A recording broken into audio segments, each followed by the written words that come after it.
Tuhan beserta kita semua. Mari kita buka dan baca Alkitab bersama-sama. Teks renungan hari ini diambil daripada surat Paulus kepada jemaah Filipi. Filipi pasal 1 ayat 21 sehingga ayat 30. Filipi pasal 1 ayat 21 sehingga ayat 30. Saya bacakan ayat 21. Bagiku hidup itu mengabdi kepada Kristus dan kematian lebih berfaedah. Tetapi jika dengan hidup di dunia ini aku dapat melakukan lebih banyak pekerjaan yang berguna, aku tidak pasti yang mana akan aku pilih. Amatlah susah membuat pilihan. Aku sangat ingin meninggalkan dunia ini untuk pergi tinggal dengan Kristus, kerana hal itu lebih baik. Tetapi bagi kepentingan kamu, lebih mustahak aku hidup. Aku yakin akan hal itu. Oleh itu aku tahu bahawa aku akan terus hidup untuk menolong kamu, supaya iman kamu semakin teguh dan kamu semakin bersukacita dalam kepercayaan kepada Kristus. Dengan demikian, apabila aku bersama-sama kamu lagi, kamu akan mempunyai lebih banyak alasan untuk berbangga dengan aku, kerana kamu sudah bersatu dengan Kristus Yesus. Oleh itu, penting bagi kamu untuk hidup sesuai dengan apa yang dituntut oleh berita baik tentang Kristus.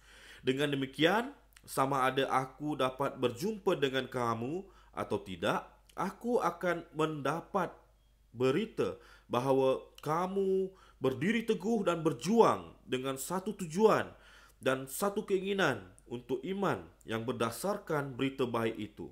Janganlah takut akan orang yang menganiaya kamu, tabahkanlah hati. Hal itu akan membuktikan bahawa mereka akan kalah dan kamu akan menang, kerana Allah sendiri yang memberikan kemenangan itu kepadamu. Supaya itu berlaku kerana kamu sudah diberikan oleh Allah anugerah untuk mengabdikan diri kepada Kristus, bukan sahaja dengan percaya kepadanya, tetapi juga dengan menderita baginya. Sekarang kamu boleh menyertai aku dalam perjuanganku, perjuangan yang pernah kamu lihat aku lakukan dahulu. Sekarang kamu juga mendengar bahawa aku masih tetap berjuang. Demikian firman Tuhan.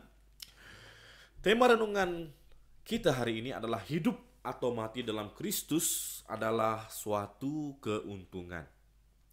Ketika Rasul Paulus menulis surat kepada jemaah Filipi, Paulus sebenarnya sedang berada dalam penjara. Dia juga sebenarnya tak ada kepastian yang jelas sampai bila dia akan dipenjarakan. Dia juga tidak pasti sama ada dia akan terus hidup ataupun dikeluarkan dari penjara atau mati di dalam penjara. Walaupun dia tidak ada kepastian tentang hidup dan matinya, tetapi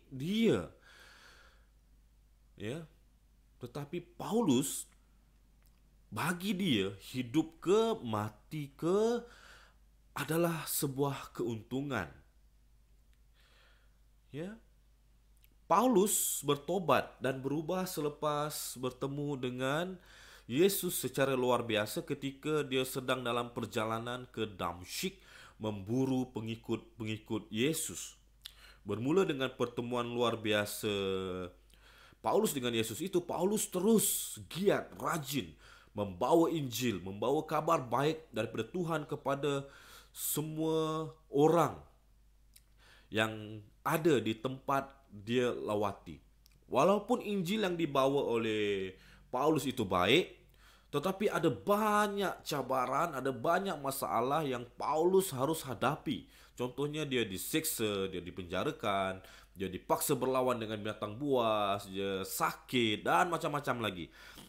Begitu juga kita pada hari ini jemaah Tuhan sekalian. Hidup dalam Yesus Kristus bukan sahaja pengakuan di mulut semata-mata. Kita mengaku kita Kristian.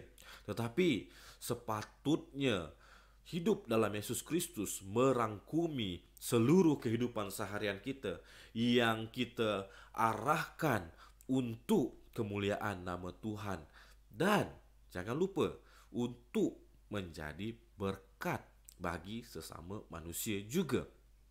Siapapun kita, apapun taraf kita di dunia hari ini, hiduplah dalam kasih Tuhan dan kasihilah sesama manusia seperti yang Yesus cakap, seperti kita mengasihi diri kita sendiri. Maka apabila kita melakukan apa yang Yesus perintahkan, hidup kita, mati kita, itulah yang dikatakan ada keuntungannya. Bagi Anda dan saya yang masih hidup sampai hari ini, marilah kita fikir bersama. Nilai bersama, adakah sampai hari ini kita sungguh-sungguh mentaati Tuhan? Adakah sampai hari ini kita sungguh-sungguh menghargai Tuhan dalam hidup kita? Adakah kita sudah mempersembahkan tubuh, jiwa, dan roh kita sepenuhnya kepada Tuhan? Marilah gunakan setiap kebolehan, berkat, serta kurnia yang Tuhan berikan untuk kita miliki untuk melayani Tuhan dan menghasilkan buah yang sesuai dengan pertobatan kita. Ingatlah jemaat Tuhan sekalian, jadikanlah hidup atau mati kita dalam Yesus Kristus suatu keuntungan. Ada amin? Ya, Tuhan Yesus memberkati kita semua. Mari kita berdoa. Tuhan Yesus Kristus, Tuhan kami yang luar biasa, kami bersyukur Tuhan, firman Tuhan hari ini mengingatkan kami supaya kami hidup dalam Tuhan dengan sungguh-sungguh. Karena apabila kami hidup dalam Tuhan dengan sungguh-sungguh, maka hidup kami di dunia atau matinya kami di dunia ini adalah suatu keuntungan bagi kami ya Tuhan. Dan biarlah kesadaran akan hal ini mencetuskan motivasi yang baik untuk kami hari ini dapat berubah ke arah Engkau ya Tuhan, dapat mengikuti perintah-perintah Engkau dengan jujur, ikhlas, dan rela ya Tuhan. Terima kasih Tuhan, tolong kami hari ini ya Tuhan. Biarlah pertolongan-Mu akan mengubah kami menjadi umat-Mu yang sesuai di mata-Mu ya Tuhan. Terima kasih ya Tuhan. Dalam nama Tuhan kami Yesus Kristus, kami bersyukur dan berdoa. Amin.